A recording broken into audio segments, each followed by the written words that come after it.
आपको बता दें कि मऊ हिंसा में एक्शन तेज हो गया है। इस पूरे मामले में 7 एफआईआर दर्ज की जा चुकी है। लगातार एक्शन मोड में पुलिस भी नजर आ रही है। ये बड़ी खबर आपको इस वक्त बता रहे हैं एमपी के मऊ से, जहां पर हिंसा मामले में अब तक 7 एफआईआर दर्ज की जा चुकी है। 7 एफआईआर में 100 से ज्यादा आरोपी बनाए गए हैं। 12 बाइक, कार, 2 दुकानों में तोड़फोड़ और आगजनी हुई थी। वो भयानक तस्वीरें भी हमने आपको दिखाई थी। और इस वक्त देखिए 9 मार्च को हिंसा, दंगाइयों ने दंगा भड़काया और उसके बाद अभी एक्शन।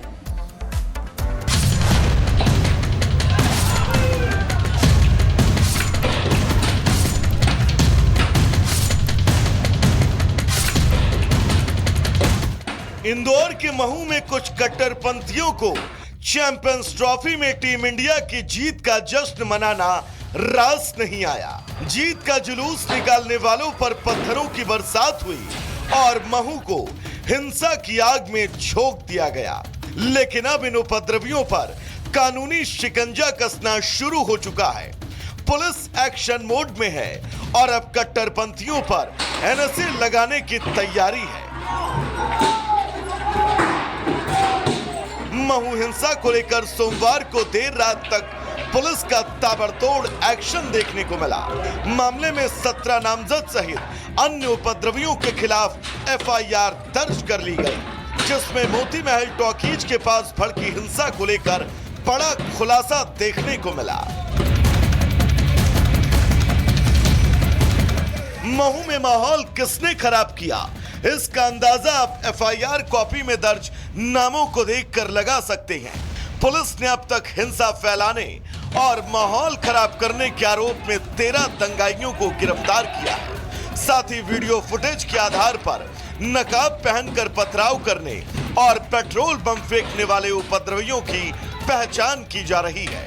सोशल मीडिया पर अफवाह फैलाने वालों पर पैनी नजर है, जिससे कोई झूठी खबर फैलाकर फिर माहौल न बिगाड़ सके। जो एफआईआर हुई थी उसके आधार पर अभी तक जो अंतिम जानकारी मैंने ली थी कि 13 लोगों को उसमें गिरफ्तार भी किया गया है। कुछ लोगों के खिलाफ हम लोग रास्ता की भी कार्रवाई करेंगे। कुछ अन्य भी एफआईआर इसमें लॉन्च होने की संभावना है, जिस तरीके से लोग आ रहे हैं और वीडियोस देख रहे हैं। और इसी खबर पर सत्य विजय हमारे साथ लाइव जुड़ चुके हैं। सत्य विजय, जश्न के बीच माहौल खराब करने की कोशिश और इसके बाद पुलिस का एक्शन लगातार देखने को मिल रहा है। अब तक कैसे पुलिस इस पूरे मामले को लेकर एक्शन में दिखाई दे रही है, क्या क्या कार्रवाई, पूरा अपडेट थे। जब बिल्कुल देखिए, महू का माहौल बिगाड़ने वालों के खिलाफ पुलिस ने अब धरपकड़ और एक्शन शुरू कर दिया। जहां भूपेश बघेल के साथ उनके बेटे चैतन्य बघेल रहते हैं। दरअसल कांग्रेस के सीनियर नेता भूपेश बघेल के बेटे चैतन्य बघेल पर शराब घोटाले के आरोप है। ईडी का दावा है कि चैतन्य को शराब घोटाले के पैसे मिले हैं। ये शराब घोटाला करीब 2100 करोड़ रुपए का बताया जा रहा है। आरोप है कि 2019 से लेकर 2022 के बीच ये शराब घोटाला किया गया, जब भूपेश बघेल छत्तीसगढ़ के मुख्यमंत्री थे। इस घोटाले में भूपेश बघेल के करीबी मुकेश चंद्राकर और राजेंद्र साहू का नाम भी सामने आ रहा है। भूपेश बघेल और उनके बेटे चैतन्य बघेल के लिए मुश्किलें बढ़ाने वाली बात यह भी है कि मामले में भूपेश सरकार में मंत्री रहे कवासी लखमा की गिरफ्तारी हो चुकी है। कई अफसर भी अब तक अरेस्ट हो चुके हैं। तो अब चैतन्य बघेल की मुश्किलें बढ़ती नजर आ रही हैं, क्योंकि ईडी ने समन जारी कर चैतन्य बघेल को पूछताछ के लिए बुला लिया है। वहीं कल जब ईडी की टीम छापेमारी कर भूपेश बघेल के घर से लौट रही थी, तो कुछ लोगों ने ईडी के अधिकारियों पर हमला किया। अब इस मामले में भी भूपेश बघेल और उनके बेटे चैतन्य बघेल की मुश्किलें बढ़ सकती हैं। जानकारी ये भी है कि छापेमारी में बड़ी मात्रा में नोटों की गड्डियां मिली हैं और नोट गिनने की मशीनें तक लगानी पड़ी। हालांकि भूपेश बघेल सामने आए और कहा कि उनके घर से जो रकम मिली है वो उनकी मेहनत की कमाई है। नोट गिनने की मशीनें लाकर सिर्फ माहौल बनाया जा रहा है। तो हम लोगों के पास खेती भी है और खेती के अलावा डेयरी भी है। तो हमने कहा इसको लिखित में आपको जवाब दे देंगे। मुश्किल के 30-33 लाख रुपया ही हमारे घर से ले गए थे और बड़ा माहौल बनाया गया था। नोट गिनने की मशीन लाई गई है। भूपेश बघेल भले ही कह रहे हैं कि उनका किसी भी घोटाले में हाथ नहीं, लेकिन छत्तीसगढ़ की बीजेपी सरकार खुलकर कह रही है कि भूपेश बघेल के एक एक घोटाले का हिसाब करेंगे। Bureau report, republic Bharat. प्रदेश के संभल में बीजेपी नेता गुलफाम यादव की मौत हो गई है। परिवार का यह आरोप है कि कुछ लोग बाइक से आए और जहरीला इंजेक्शन गुलफाम यादव को दिया, जिससे उनकी मौत हो गई है। अब पुलिस पूरे मामले की जांच कर रही है। रिपोर्ट देखिए।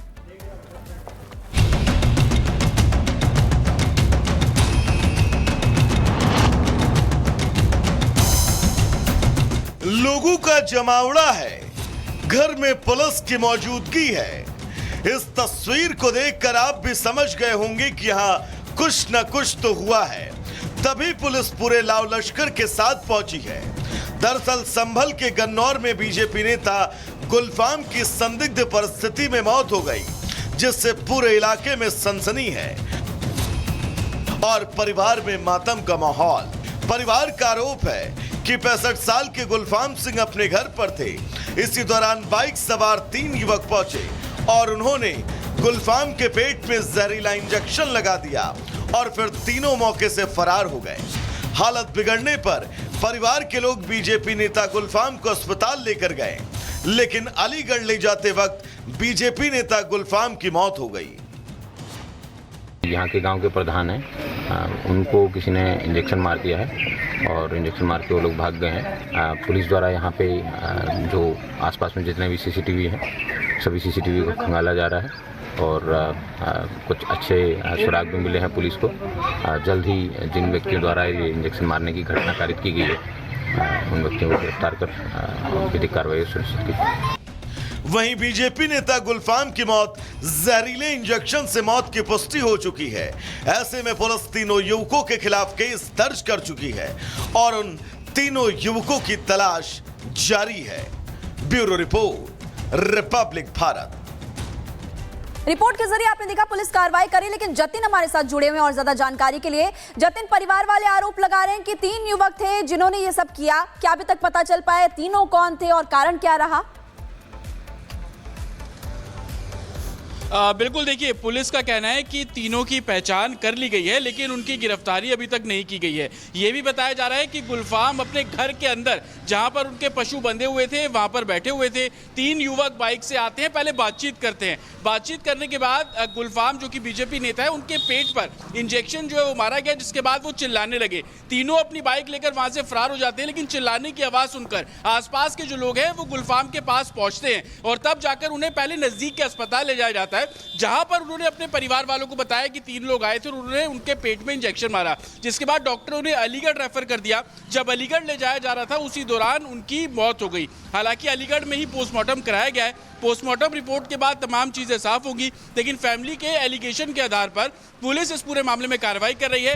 गांव और गुलफाम का घर जिस जगह पर था वहां पर सीसीटीवी कैमरे लगे हैं, उसको पुलिस ने अपने कब्जे में लिया और उसी के आधार पर तीनों की गिरफ्तारी जल्द करने की बात प्रशासन करता नजर आ रहा है। गुलफाम का जो पार्थिव शरीर है अब से कुछ देर बाद उनके घर पहुंचेगा, जिसके बाद अंतिम संस्कार की जो प्रक्रिया है वो शुरू की जाएगी। लेकिन सबसे बड़ी बात और बड़ा हैरान कर देने वाला है कि घर में घुसकर जहरीला इंजेक्शन एक बीजेपी के नेता को दे दिया जाता है। हालांकि किस बात को लेकर विवाद शुरू हुआ ये अभी जांच का विषय है। तमाम जो सीनियर ऑफिसर्स हैं वो मौके पर पहुंचे हुए हैं और इस पूरे मामले की जांच करने